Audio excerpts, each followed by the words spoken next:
Hello friends, welcome to my channel education point. आज हम बाल विकास एवं शिक्षा शास्त्र से संबंधित महत्वपूर्ण प्रश्नों को देखेंगे। ये सभी प्रश्न आपके आने वाले आगामी छत्तीसगढ़ शिक्षक भर्ती परीक्षा सीजीटेट और सीटेट के लिए काफ़ी इम्पोर्टेंट है। तो इस वीडियो के सारे प्रश्नों को अच्छे से समझते हुए देखिएगा, जिससे कि यदि इन प्रश्नों से रिलेटेड और भी प्रश्न दिए जाएं परीक्षा में तो आप उन्हें बना सकें। तो चलिए शुरू करते हैं। आज का हमारा पहला प्रश्न है, एनोरेक्सिया नर्वोसा किस प्रकार का विकार है?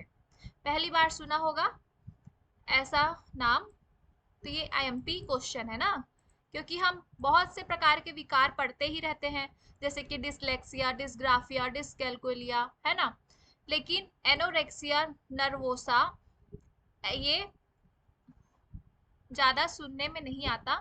तो ऑप्शन ए निद्रा संबंधी विकार है, ऑप्शन बी मानसिक विकार है, ऑप्शन सी खाने का विकार है, ऑप्शन डी शारीरिक विकार है ना।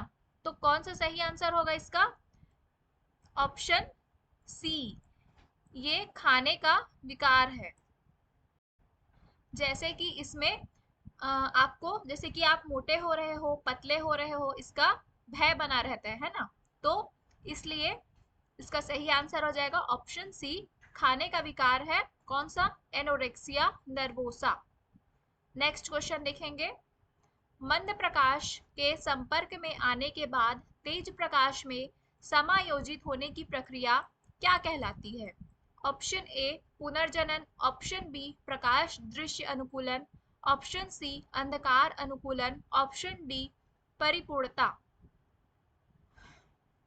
तो मंद प्रकाश के संपर्क में आने के बाद तेज प्रकाश के में समायोजित होने की प्रक्रिया क्या क्या क्या कहलाएगी? ऑप्शन बी प्रकाश दृश्य अनुकूलन। ऑप्शन बी इसका सही आंसर होगा। नेक्स्ट क्वेश्चन देखेंगे, निम्नलिखित में से कौन सा कथन अधिगम के बारे में सही है पूछा है। ऑप्शन ए अधिगम व्यवहार में एक अपेक्षाकृत परिवर्तन है, ऑप्शन बी अधिगम में हमेशा किसी न किसी तरह का अनुभव शामिल होता है, ऑप्शन सी अधिगम एक प्रक्रिया है और निष्पादन से भिन्न है, ऑप्शन डी उपरोक्त सभी। तो अधिगम के बारे में सही कथन कौन सा है? तो ऑप्शन डी उपरोक्त सभी। ये सभी कथन सत्य है। ठीक है, जैसे कि अधिगम व्यवहार में एक अपेक्षाकृत परिवर्तन है ना। जैसे जैसे हम सीखते जाते हैं हमारे व्यवहार में क्या होते जाता है? अपेक्षाकृत परिवर्तन होते जाते हैं। ऑप्शन बी हमेशा अधिगम में हमेशा किसी न किसी तरह का अनुभव शामिल होता है ना, हम अपने अनुभवों के द्वारा ही सीखते हैं। ऑप्शन सी अधिगम एक प्रक्रिया है और निष्पादन से भिन्न है, इसलिए इसका सही आंसर हो जाएगा ऑप्शन डी उपरोक्त सभी। नेक्स्ट क्वेश्चन देखेंगे, आत्मबोध की आवश्यकताएं किससे संबंधित है? ऑप्शन ए व्यवहारिक शिक्षा का सिद्धांत, ऑप्शन बी क्षेत्र सिद्धांत, ऑप्शन सी सूचना प्रसंस्करण सिद्धांत, ऑप्शन डी मैस्लो का मानवतावादी अधिगम का सिद्धांत। तो इसका सही आंसर हो जाएगा ऑप्शन डी, जो आत्मबोध है ना, आत्मबोध की आवश्यकता है, आत्मबोध का सिद्धांत है, नहीं आत्मबोध की आवश्यकताएं हैं। ये क्या है? सबसे उच्च स्तर की आवश्यकता मानी जाती है ना। किसकी? तो मैस्लो का मानवतावादी अधिगम के सिद्धांत की, जो हर किसी को नहीं प्राप्त नहीं होती है ना। इसे ही हम आवश्यकता पदानुक्रम का सिद्धांत भी कहते हैं।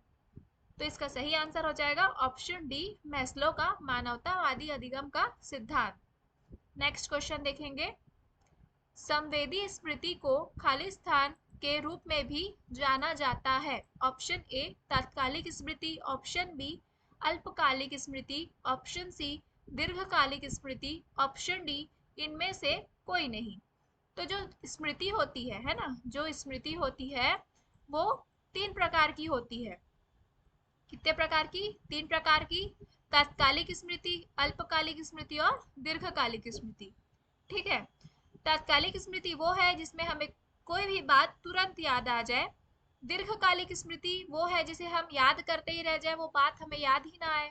और अल्पकालिक स्मृति यानी कि थोड़े समय के बाद हमें वो बात याद आ जाए। तो यहाँ पर संवेदी स्मृति को पूछा गया है, तो संवेदी स्मृति क्या होगा? ऑप्शन ए, तात्कालिक स्मृति को ही हम संवेदी स्मृति कहते हैं। Option A is a right answer. Next question देखेंगे। चेतना का वह स्तर जिसे सहज या जीव अंतर्नोद का भंडार माना जाता है। ठीक, तो ऑप्शन ए अचेतन, ऑप्शन बी अग्रचेतन, ऑप्शन सी सचेतन या ऑप्शन डी इनमें से कोई नहीं। तो चेतना का वह स्तर जिसे सहज या जीव अंतर्नोद का भंडार माना जाता है, ये होता है अचेतन। ठीक है, option A is a right answer. अचेतन यानी कि अनकॉन्शियस माइंड में होता है जीव अंतर्नोद का भंडारण। ठीक है, नेक्स्ट क्वेश्चन देखेंगे। रक्षा तंत्र का वह प्रकार जिसमें अचेतन द्वारा चिंता भड़काने वाले व्यवहार या विचारों को पूरी तरह से खारिज कर दिया जाता है, खालिस्तान कहलाता है। ऑप्शन ए इंकार, ऑप्शन बी दमन, ऑप्शन सी प्रक्षेपण, ऑप्शन डी युक्तिकरण।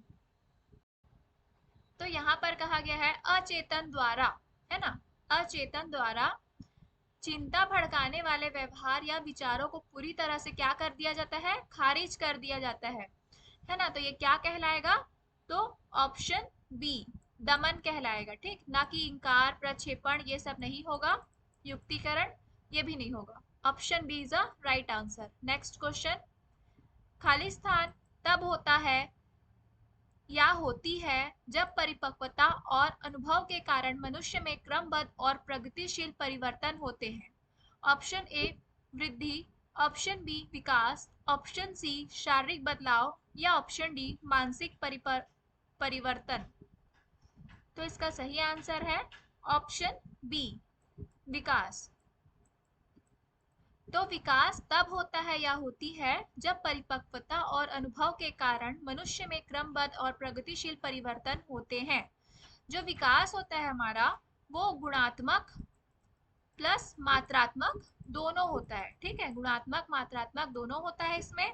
और प्रकृति और पोषण, है ना, प्रकृति और पोषण ये होता है, दोनों होता है, प्रकृति भी होगा पोषण भी होगा, दोनों होंगी। तो इसमें बोला गया है परिपक्वता और अनुभव, तो एक प्रकृति और एक पोषण से रिलेटेड है, इसलिए इसका सही आंसर है ऑप्शन बी विकास। नेक्स्ट क्वेश्चन देखेंगे। निम्नलिखित में से कौन सी पूर्व बाल्यावस्था की विशेषता नहीं है, पूछा गया है। ऑप्शन ए पूर्व गिरोह की आयु, ऑप्शन बी अनुकरणीय आयु, ऑप्शन सी प्रश्न करने की आयु, ऑप्शन डी खेल की आयु। तो जो पूर्व बाल्यावस्था होती है ना, वो 2 से 6 वर्ष की अवस्था होती है। ठीक है, 2 से 6 वर्ष। तो पूर्व बाल्यावस्था में तो पूर्व गिरोह की आयु है ये, है ना, गिरोह से पूर्व की आयु यानी कि बच्चे जो समूह बनाते हैं उससे पहले की आयु है। अनुकरणीय आयु है, इसमें बच्चा नकल करता है ना, दूसरों की। ऑप्शन सी प्रश्न करने की आयु है, इसमें बच्चा बहुत अलग अलग प्रकार से प्रश्न करता है पूर्व बाल्यावस्था पे। लेकिन खेल की आयु ये पूर्व बाल्यावस्था की विशेषता नहीं है, यहाँ पर नहीं है पूछा गया है। तो option D is a right answer, क्योंकि जो पूर्व बाल्यावस्था की विशेषता होगी वो होगी खिलौनों की आयु। जो पूर्व बाल्यावस्था वो है खिलौनों की आयु। ठीक है, नेक्स्ट क्वेश्चन देखेंगे। प्रकृति एवं पोषण विवाद निम्नलिखित में से किससे संबंधित है? ऑप्शन ए अनुवांशिकी एवं वातावरण, ऑप्शन बी व्यवहार एवं वातावरण, ऑप्शन सी वातावरण एवं जीव विज्ञान, ऑप्शन डी वातावरण एवं पालन पोषण। तो आप सभी जानते हैं प्रकृति एवं पोषण ये दोनों किस में आ जाएगा? अनुवांशिकी एवं वातावरण के अंतर्गत आ जाएगा। Option A is a right answer. Next question देखेंगे। प्रतिभाशाली बालक की बुद्धि होती है। Option A 130, option B 140, option C 55, option D 120। तो जो प्रतिभाशाली बालक होता है उसकी बुद्धि कितनी होती है? तो 140 या 140 से ऊपर होती है ना। Option B is a right answer. Next question देखेंगे। स्कूलों को खाली स्थान उनकी व्यक्तिगत भिन्नताओं का ध्यान रखना चाहिए। ठीक है। ऑप्शन ए, प्रत्येक छात्र को विशिष्ट महसूस करवाने हेतु। ऑप्शन बी, छात्रों के बीच के अंतर को कम करने हेतु। ऑप्शन सी, छात्रों एवं छात्राओं की क्षमताओं और प्रदर्शन को नहीं जानने के लिए। ऑप्शन डी, यह समझने के लिए कि छात्र सीखने में समर्थ या असमर्थ क्यों हो रहे हैं।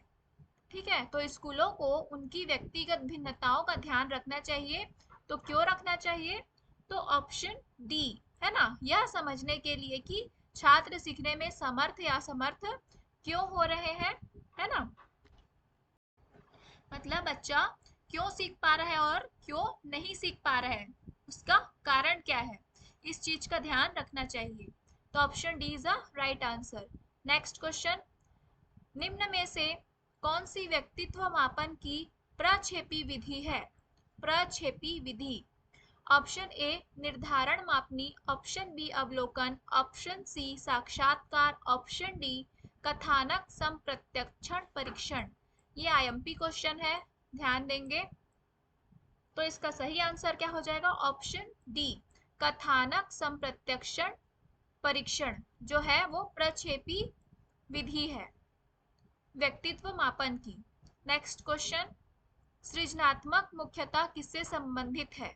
ऑप्शन ए, अति सक्रियता। ऑप्शन बी, कम बोधगम्यता। ऑप्शन सी, अभिसारी चिंतन। ऑप्शन डी, अपसारी चिंतन। तो जो सृजनात्मकता होती है ना, जो सृजनात्मकता होती है वो मुख्यतः अपसारी चिंतन यानी कि डाइवर्जेंट थिंकिंग, है ना। इसका भी मतलब क्या होता है? रचनात्मकता या सृजनात्मकता, डाइवर्जेंट थिंकिंग से संबंधित होती है। नेक्स्ट क्वेश्चन, निम्नलिखित में से कौन सी स्थिति समायोजन को बढ़ावा देती है? तो इसका सही आंसर है ऑप्शन ए, देखेंगे पहले, तीव्र चिंता। ऑप्शन बी, अपराध बोध के बारे में जुनूनी सोच। ऑप्शन सी, बीमारी का डर। ऑप्शन डी, विक्षिप्त भय और चिंता से मुक्ति। तो इसका सही आंसर क्या हो जाएगा? ऑप्शन डी, जो समायोजन को बढ़ावा देती है ना। ऐसी कौन सी स्थिति है? तो विक्षिप्त भय और चिंता से मुक्ति जो है वो समायोजन को बढ़ावा देती है, ना कि तीव्र चिंता, अपराध बोध और ना ही बीमारी का डर। ठीक है। नेक्स्ट क्वेश्चन देखेंगे, अधिगम व्यवहार में उत्तरोत्तर सामंजस्य की एक प्रक्रिया है। यह कथन किस शिक्षाविद के द्वारा दिया गया है? Option A, Skinner. Option B, Woodworth. Option C, Crow एवं क्रो। ऑप्शन डी, गेट्स एवं अन्य। तो यह कथन जो दिया गया है वो है स्किनर के द्वारा दिया गया है। Option A is a right answer. Next question देखेंगे, एक व्यक्ति में एक समय पर दो विपरीत इच्छाओं का होना कहलाता है। ऑप्शन ए, द्वंद्व। ऑप्शन बी, कुंठा। ऑप्शन सी, चिंता। ऑप्शन डी, दबाव। यहाँ पर कुंठा का मतलब किससे हो जाएगा? फ्रस्ट्रेशन से हो जाएगा। ठीक है, फ्रस्ट्रेशन।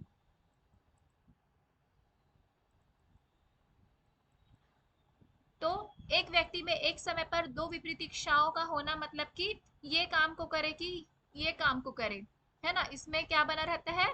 द्वंद्व बना रहता है व्यक्ति में।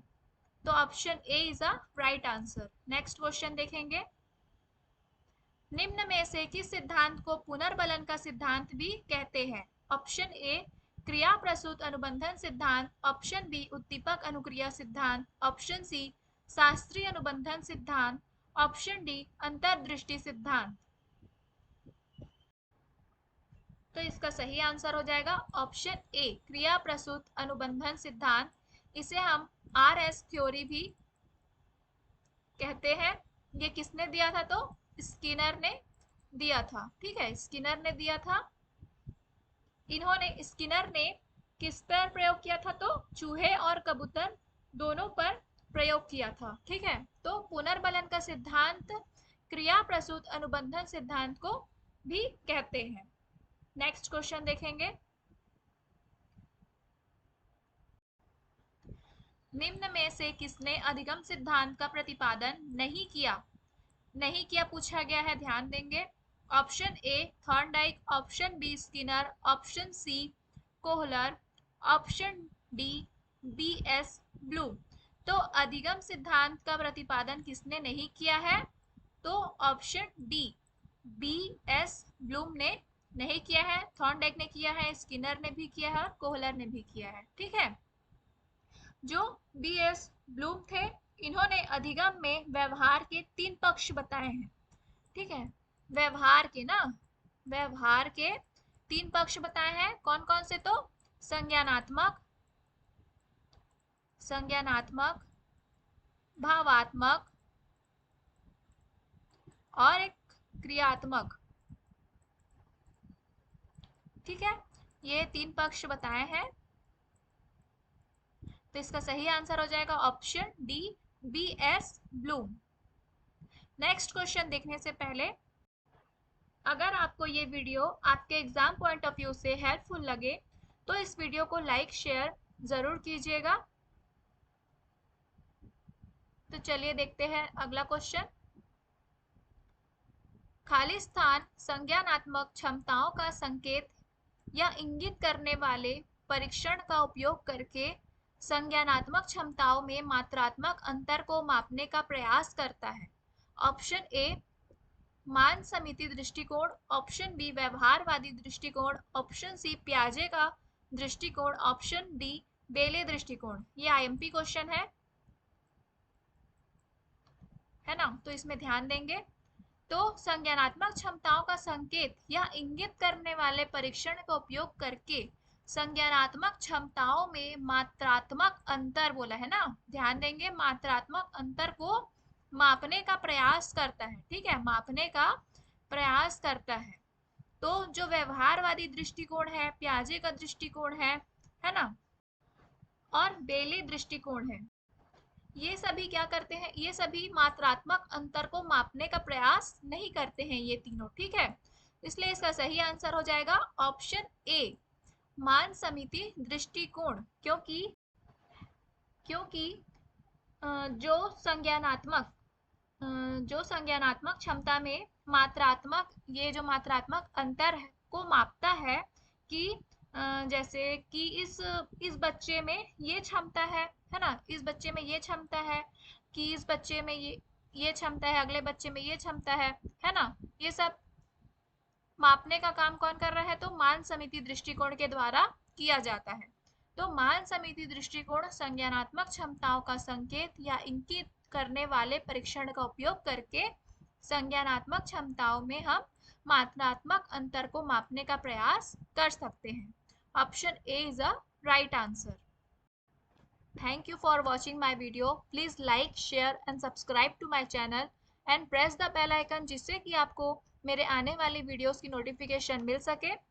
Thank you for watching.